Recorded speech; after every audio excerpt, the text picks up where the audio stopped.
जय हिंद, वंदे मातरम। स्वागत है आप सभी का गुरुजी वर्ल्ड एग्जाम स्टडी प्लेटफॉर्म में। उम्मीद है आप और आपका परिवार बेहतरीन और उम्दा होगा। दोस्तों, आज की इस वीडियो में आज के टॉप करंट अफेयर सहित हम पूरे जीके के ऑल फैक्ट देखेंगे, वो भी सुपर फास्ट वीडियो में। तो बिना रुके पहला क्वेश्चन आपकी स्क्रीन पर है। हाल ही में अंतर्राष्ट्रीय वन दिवस 2022 कब मनाया गया है? हर साल की तरह इस बार भी वन दिवस 2022 मनाया गया है 21 मार्च को। दोस्तों, 21 मार्च वो तिथि है जब हम फॉरेस्ट डे की बात करते हैं।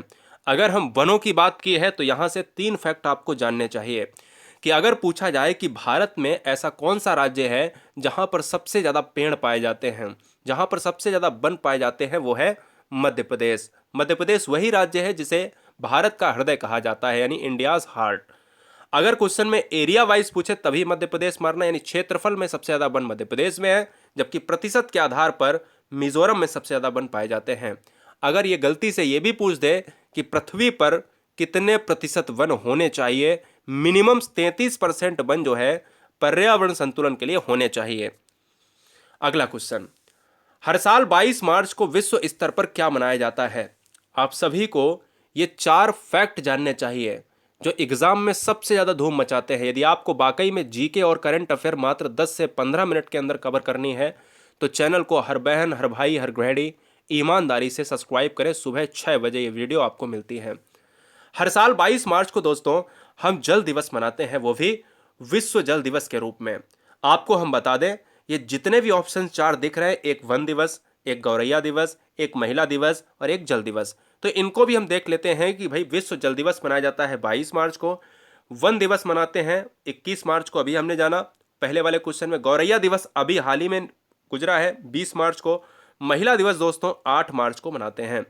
तो हम कहीं ना कहीं ये 4 क्वेश्चन इतने ज़्यादा इंपॉर्टेंट साबित हो जाते हैं कि एग्जाम में इन 4 क्वेश्चंस को बहुत पूछा जाता है। तीसरा क्वेश्चन, ढोल उत्सव या ढोल यात्रा किस राज्य में मनाया गया? अब देखिए, ढोल उत्सव या डोल उत्सव, ढोल यात्रा या डोल यात्रा एक ही चीज है। तो यह फेमस राज्य है दोस्तों, कौन सा? पश्चिम बंगाल। हम आप सभी को बताना चाहेंगे, जो बच्चे इस वीडियो को वॉच कर रहे हैं वो करंट अफेयर और जीके से बड़ा एकदम से परेशान हो जाते हैं, उनको बहुत लंबी वीडियो मिलती हैं। मेरा मकसद ये रहता है कि आपको बहुत छोटी वीडियो में और फालतू की बातों को ना करके सीधे एक्स्ट्रा फैक्ट पर लाया जाए और उसकी डिटेल तुरंत माइंड में सेट करी जाए। बात हुई है पश्चिम बंगाल की, तो पश्चिम बंगाल की राजधानी है कोलकाता। कोलकाता हुगली नदी के किनारे बसा हुआ है, ये भी जान लीजिएगा। और एक क्वेश्चन पूछता है कि दुर्गा पूजा सबसे प्रसिद्ध त्योहार है जो किस राज्य का है? अब आप कहोगे कि सर दुर्गा पूजा तो सबके यहाँ होती है। जी नहीं, दुर्गा पूजा एक त्योहार ही है जो पश्चिम बंगाल में ही मनाया जाता है। कई बार एग्जाम में पूछा गया, बच्चे गलत करके आते हैं, बच्चों को लगता है उत्तर प्रदेश, नहीं, पश्चिम बंगाल का यह है। मध्य प्रदेश, राजस्थान, जितने भी हर जगह के बच्चों के लिए क्वेश्चन बहुत इंपॉर्टेंट हो जाता है। एक क्वेश्चन 4 नंबर आप आज के करंट अफेयर का, प्रीतिजरगर पुरस्कार यानी जो प्रीतिजगर पुरस्कार है जिसको हम आर्किटेक्चर पुरस्कार की बात करते हैं, तो 2022 किसे मिला है? तो यह दोस्तों प्रीतिजगर पुरस्कार जो मिला है वो फ्रांसिस केरे को मिला है, इसलिए इस क्वेश्चन का आंसर जाएगा वो ऑप्शन नंबर ए के साथ। फ्रांसिस केरे पहले अश्वेत पुरुष हैं जो यह पहला पुरस्कार मिला है, इसलिए करंट अफेयर की दृष्टि से बहुत इंपॉर्टेंट हो जाता है। प्रीतिजगर पुरस्कार मिलने वाले पहले अश्वेत जो है व्यक्ति है फ्रांसिस केरे। अब यहां पर कुछ महत्वपूर्ण जो है 6 पॉइंट जानेंगे। भूटान का सर्वोच्च पुरस्कार किसे मिला है इस साल का? नरेंद्र मोदी को, यह बहुत इंपॉर्टेंट फैक्ट है। नेताजी पुरस्कार 2022 किसको मिला है? शिंजो एबो, जापान की बात करेंगे। रतन टाटा असम वैभव पुरस्कार किसको मिला है? रतन टाटा को मिला है। अंबेडकर पुरस्कार 2022 हर्षाली जो है मल्होत्रा को मिला है, इसका स्क्रीनशॉट ले लीजिएगा। लीडरशिप अवार्ड 2022 को बहुत इंपॉर्टेंट है, सोनू सूद को मिला है। और ज्ञानपीठ पुरस्कार 2022 दामोदर मौजो को मिला है। तो इसलिए इस क्वेश्चन का आंसर बेटा किसके साथ जाएगा? ऑप्शन नंबर ए के साथ। अगला क्वेश्चन ये रहा। इस वीडियो का लाइक जो है टॉप लाइक करेंगे, हर बच्चा लाइक करेगा, 10,000 जो है इसका टारगेट है लाइक का।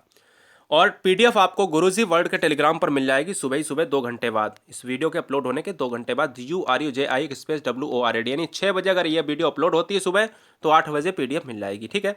चलिए, हाल ही में मालदीव सरकार ने किस भारतीय खिलाड़ी को स्पोर्ट आइकन पुरस्कार से सम्मानित किया गया है? तो आपको मैं बता दूं कि स्पोर्ट्स आइकन पुरस्कार जो मिला है वो मिला है सुरेश रैना को, इसलिए इस क्वेश्चन का आंसर बेटा जाएगा ऑप्शन नंबर ए के साथ। अगला क्वेश्चन से पहले हम बढ़ेंगे एक एक्स्ट्रा फैक्ट पर। भारत के पूर्व क्रिकेटर सुरेश रैना को मालदीव स्पोर्ट्स अवार्ड 2022 में प्रतिष्ठित स्पोर्ट्स आइकन पुरस्कार से सम्मानित किया गया। तो ये क्वेश्चन पूछा जा सकता है कि कौन सा ऐसा खिलाड़ी है, क्रिकेटर है, जिसे मालदीव के द्वारा स्पोर्ट्स आइकन पुरस्कार दिया गया है। वो है सुरेश रैना। आपको पता है सुरेश रैना आईपीएल में चेन्नई सुपर किंग्स के साथ खेलते थे। मालदीव सरकार ने रैना को पूरे कैरियर में विभिन्न उपलब्धियों के लिए सम्मानित किया है। क्वेश्चन नंबर 6, हाल ही में कर्नाटक के बेंगलुरु में डीआरडीओ प्रयोगशाला वैमानिकी विकास प्रतिष्ठान, जिसको एडीई बोलते हैं, 7 मंजिला उड़ान नियंत्रण प्रणाली एफसीएस एकीकरण सुविधा का उद्घाटन किया। अब ये क्वेश्चन बहुत बड़ा है, यहां से बनेंगे 4 से 5 क्वेश्चन। डीआरडीओ की बात करी गई है तो मैं पहले बता देता हूं कि इसरो, तो इसरो आप कर्नाटक के बेंगलुरु में इसका जो है मुख्यालय की बात करते हो बेटा। इसी तरीके से अगर हम डीआरडीओ की जब बेटा बात करेंगे ना, डीआरडीओ के प्रमुख कौन है, तो हम कहेंगे कि भाई डीआरडीओ के प्रमुख कौन है, बताइएगा फटाफट। तो सतीश रेड्डी, जिस समय ये वीडियो बन रही, हो सकता है आगे चेंज हो जाए, लेकिन फिलहाल अगला क्वेश्चन आपके स्क्रीन पर यहां पर 6 नंबर पूछ रहा है कि 7 मंजिला उड़ान नियंत्रण एकीकरण सुविधा का उद्घाटन किसने किया है, तो ये किया है राजनाथ सिंह ने। इसलिए ऑप्शन किसके साथ जाएगा, ऑप्शन नंबर बी के साथ।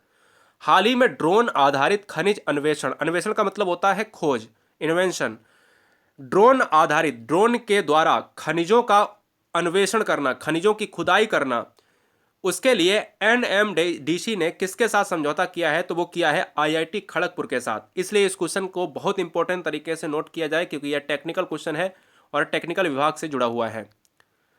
यह बहुत इंपॉर्टेंट क्वेश्चन यह भी है कि हाल ही में एशियाई क्रिकेट परिषद ने सर्वसम्मति से फिर से एक वर्ष के लिए अध्यक्ष किसे चुना गया है, यानी 1 साल के लिए, 1 वर्ष के लिए क्रिकेट परिषद का जो फिर से व्यक्ति है चुना गया है, वो जय शाह को चुना गया है। मतलब ऑप्शन सी जाएगा इस क्वेश्चन का राइट आंसर। ये बंदे ऐसे हैं जो मतलब जो है एक तरीके से देखा जाए कि फालतू ही ये जो है ये अपने पद पर जुड़े हुए हैं। आपका क्या कहना है, आपको बताना है क्या। मुझे क्रिकेट के बारे में थोड़ा कम डिटेल पता है, लेकिन मैं देखता रहता हूँ न्यूज़, तो फिलहाल यहाँ पर मुझे पता चलता है। मुझे लगता है कि जो युवा हैं उन प्रतिभाशाली को लाना चाहिए। ये व्यक्ति है, ये कौन व्यक्ति है पता है आपको, ये जय शाह अमित शाह के बेटे हैं। चलिए फिलहाल हम देखना चाहते हैं, जैसे आप सभी बच्चे हो, आप भी सोचते होगे कि हमें भी एक पद मिले, है ना। तो हम ये चाहते हैं कि आप एक पढ़ाई करके एक बेहतरीन पद पर बैठें, ब्लैक चेयर आपकी भी हो ऑफिस में। इसी तरीके से हर व्यक्ति को उसके योग्यता के अनुसार जाना चाहिए। एशियाई क्रिकेट परिषद के अध्यक्ष कौन है, अमिताभ चौधरी। एशियाई क्रिकेट परिषद मुख्यालय कहाँ है, कोलंबो श्रीलंका। एशियाई क्रिकेट परिषद की स्थापना 19 सितंबर 1983। एशियाई क्रिकेट परिषद की सदस्यता 25 संघ है इसमें, और मूल संगठन क्या है, आईसीसी यानी इंटरनेशनल क्रिकेट काउंसिल। हाल ही में फसल विविधीकरण सूचकांक शुरू करने वाला भारत का पहला राज्य कौन बना है, तो दोस्तों वो बना है, कौन बना है, तेलंगाना बना है। तेलंगाना किससे अलग हुआ है, आंध्र प्रदेश से अलग हुआ है, 2014 को अलग हुआ है 2 जून को। और ये भाषा के आधार पर बनने वाला आंध्र प्रदेश सबसे पहले 1953 के दशक में सबसे पहले अलग होने वाला राज्य था। 5 अंतर्राष्ट्रीय, यानी देखिएगा 5 अंतर्राष्ट्रीय एयरपोर्ट वाला देश का पहला राज्य कौन बना है, तो उत्तर प्रदेश में 5 अंतर्राष्ट्रीय एयरपोर्ट बन गए। ये क्वेश्चन पूछ सकता है। देश का पहला खिलौना निर्माण क्लस्टर कहाँ बनेगा, तो ये कर्नाटक में बनेगा, और कर्नाटक की राजधानी बेंगलुरु है। भारत का पहला चलता फिरता सिनेमा घर लद्दाख में, बहुत इंपॉर्टेंट क्वेश्चन, अभी का करंट अफेयर है। भारत का पहला अनाज एटीएम, अभी का करंट अफेयर है, गुरुग्राम में, ठीक है ना, हरियाणा में। तो ये एक बार स्क्रीनशॉट लिया जाए इसका। और दोस्तों ये थे 9 नंबर से रिलेटेड अन्य करंट अफेयर। अगला क्वेश्चन, हाल ही में नाटो सैन्य अभ्यास कोल्ड रेस्पॉन्स 2022 कहां शुरू हुआ है। नाटो की बात करी जाए तो नॉर्थ अटलांटिक ट्रीटी ऑर्गेनाइजेशन इसका फुल फॉर्म होता है। ये दोस्तों उत्तरी अटलांटिक के जो सदस्य देश होते हैं, और उसी में यूक्रेन और रसिया वाला विवाद इसी के कारण जो है देखा गया। कोल्ड रेस्पॉन्स 2022 कहां शुरू हुआ है, तो ये हुआ है नॉर्वे, ठीक है। तो ये नॉर्वे में शुरू हुआ है।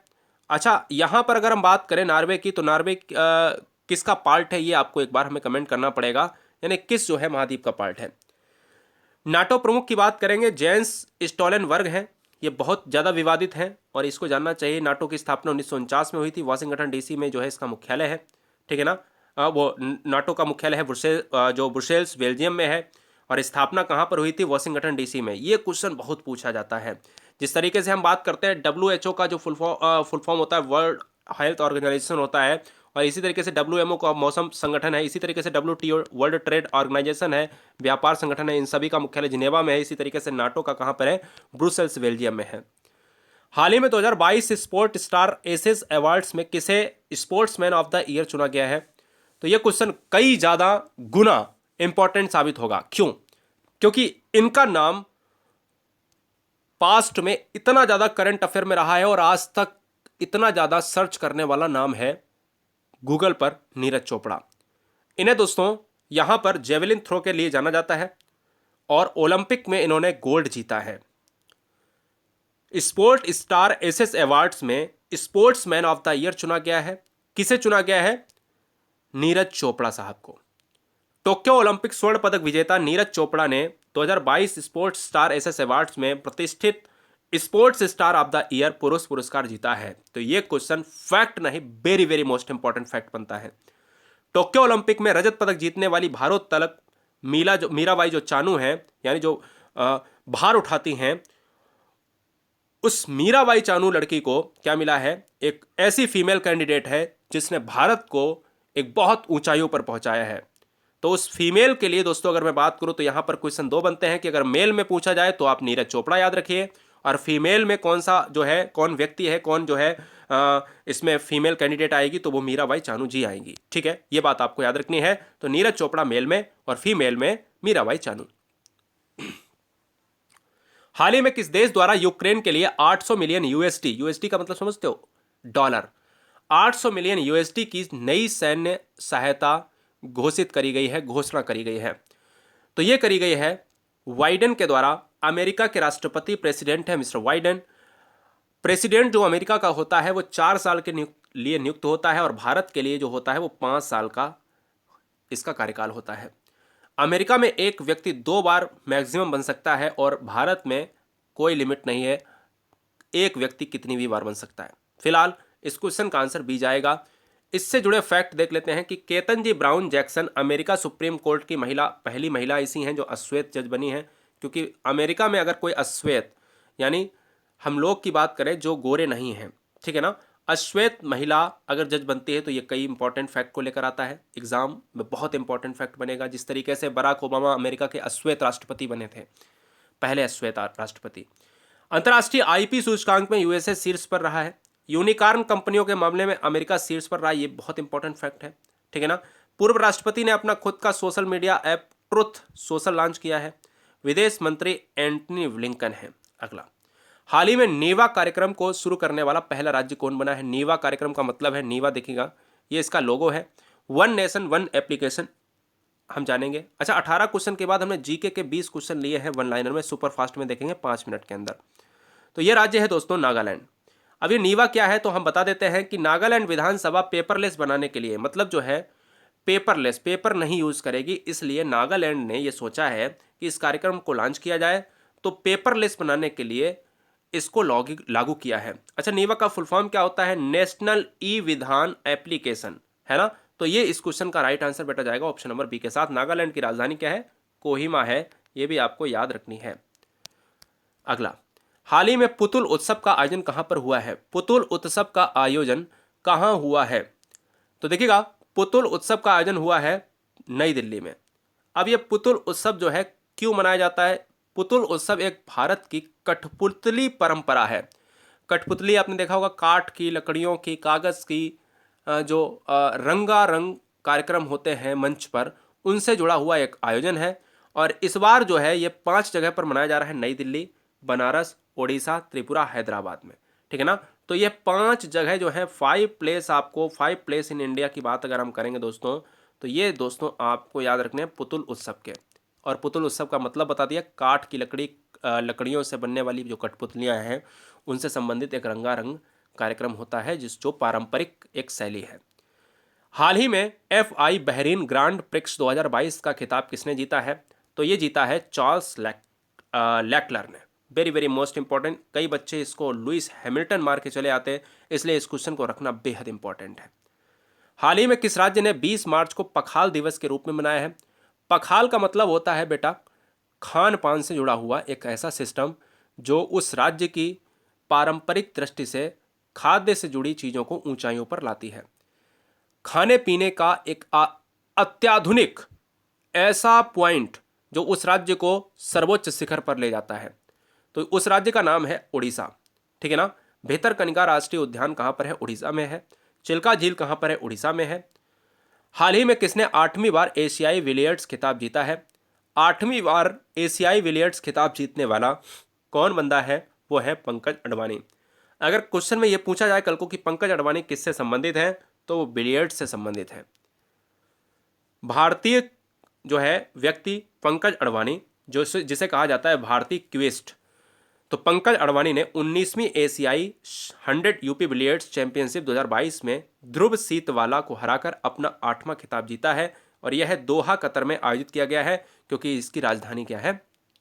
दोहा है। हाल ही में रक्षा मंत्री द्वारा कहां उड़ान नियंत्रण प्रणाली एकीकरण परिसर का उद्घाटन किया गया है? आपको बताना है। तो मैं बताऊं आपको कि हाल ही में रक्षा मंत्री द्वारा कहां उड़ान नियंत्रण प्रणाली एकीकरण परिसर शुरू किया गया है? ये एक बेंगलुरु में शुरू किया गया है, कर्नाटक में। अभी अभी बताया था आपसे कि भाई वहां पर हमने क्या बताया था, इसरो डीआरडीओ वाला सिस्टम बताया था, वही से जुड़ा हुआ एक क्वेश्चन है। चलिए अब हम बात करते हैं जीके क्वेश्चन पर। आकार में बड़ा होने के कारण किस ग्रह को मास्टर ऑफ गॉड्स भी कहा जाता है? मास्टर ऑफ गॉड्स कहा जाता है बृहस्पति को कहा जाता है। अब 20 क्वेश्चन को दीजिए 5 मिनट। सौर मंडल का सबसे बड़ा तारामंडल कौन सा है? सौर मंडल का सबसे बड़ा तारामंडल दोस्तों कौन सा है? हाइड्रा तारामंडल है। अगला, भारत किस गोलार्ध में अवस्थित है? हेमिस्फेयर गोलार्ध कहते हैं। भारत की गोलार्ध की अवस्थिति बताएं तो 0 डिग्री 20 से निकलती है, और भारत जो है यहाँ पर अवस्थित है। तो ये नॉर्थ है, और ये क्या है बेटा? ये ईस्ट है। तो ये नॉर्थ ईस्ट को कहा जाता है उत्तरी पूर्वी। उत्तरी पूर्वी गोलार्ध में क्या है? ये है आपका भारत अवस्थित है। कर्क रेखा ट्रॉपिक ऑफ कैंसर भारत के कितने राज्यों से होकर गुजरती है? तो यह होकर गुजरती है बेटा कितने राज्यों से? 8 राज्यों से होकर गुजरती है, इसलिए इस क्वेश्चन को आप याद रखिए। कौन सा अक्षांश भारत को लगभग 2 बराबर भागों में विभाजित करता है? तो हम आपको बताएं, कौन सा अक्षांश भारत को लगभग 2 बराबर भागों में विभाजित करता है? तो आंसर जाएगा 23.5 डिग्री उत्तरी अक्षांश कर्क रेखा। तो कर्क रेखा एक ऐसी रेखा है जो भारत के बीचों बीच से गुजरती है और 23.5 डिग्री नॉर्थ से गुजरती है। इसी तरीके से मकर रेखा ऑस्ट्रेलिया से गुजरती है, और वो गुजरती है साउथ से गुजरती है।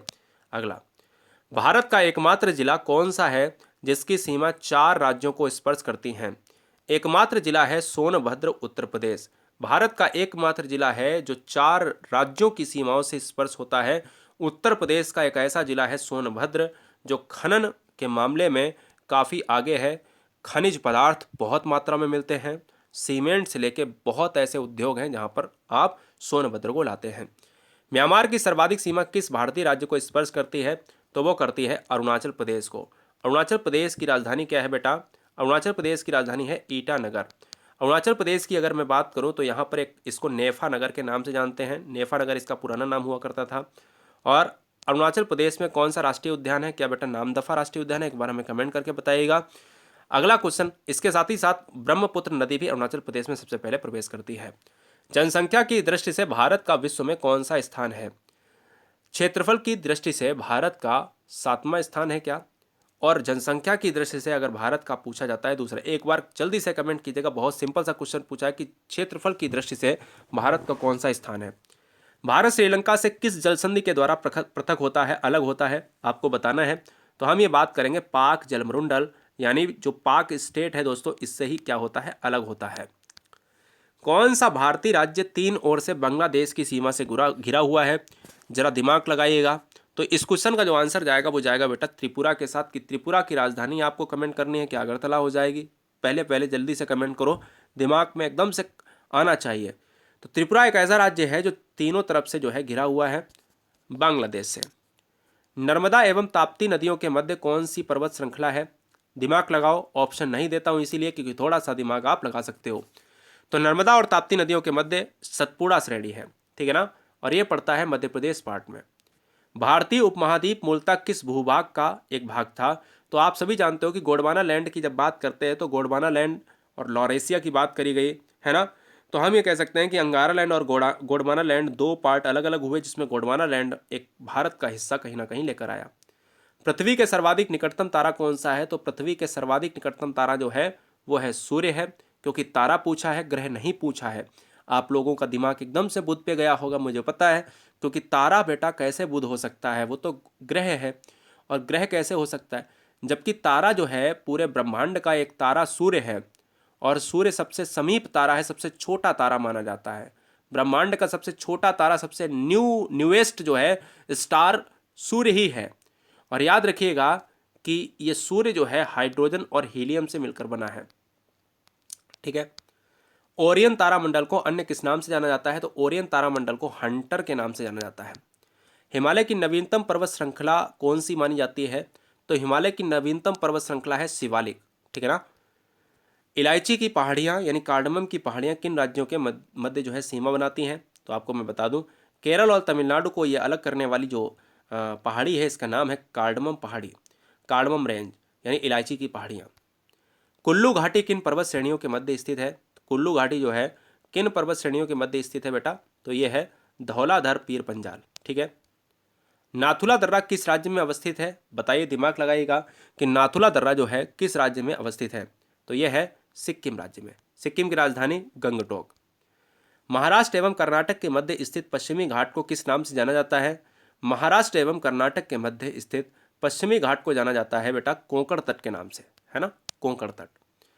हिमालय पर्वत की एक श्रेणी अराकान योमा किस देश में अवस्थित है? अराकान योमा श्रेणी अगर मैं बात करूं तो भारत को इस तरीके से देखा जाए तो ये पूर्व में जो है अराकान योमा, तो ये जो A-Y पहाड़ी है अराकान योमा, ये म्यांमार में अवस्थित है। तो इसलिए अराकान योमा को कभी भी नहीं भूलना। ये क्वेश्चन बहुत इंपॉर्टेंट है, न्यूएस्ट नहीं, बहुत ज़्यादा वर्ड है, इस समय बहुत ज़्यादा पूछा जा रहा है। तो मुझे उम्मीद है कि आपने आज की वीडियो में करंट अफेयर तैयार किया होगा, साथ ही साथ जीके सेक्शन, साथ ही साथ जीके के ऑल फैक्ट, और इसके बाद सब कुछ आपको मिलने के बाद PDF भी आपको टेलीग्राम ग्रुप पर मिल जाएगी। तो मुझे उम्मीद है कि आपने बहुत कम समय के अंदर पूरे डिटेल को अपने माइंड में सेट किया होगा। भले ही इस वीडियो को थोड़ा सा आज मैंने स्लो रखा हो क्योंकि तबीयत थोड़ी डाउन रही है, तो कोशिश ये करी है कि सब कुछ ऑल फैक्ट आपके दिमाग में फिट हो जाए। वंदे मातरम। फिर मिलेंगे नेक्स्ट वीडियो में, तब तक के लिए जय हिंद। चैनल को सब्सक्राइब करने के लिए हर बहन हर भाई का दिल से धन्यवाद।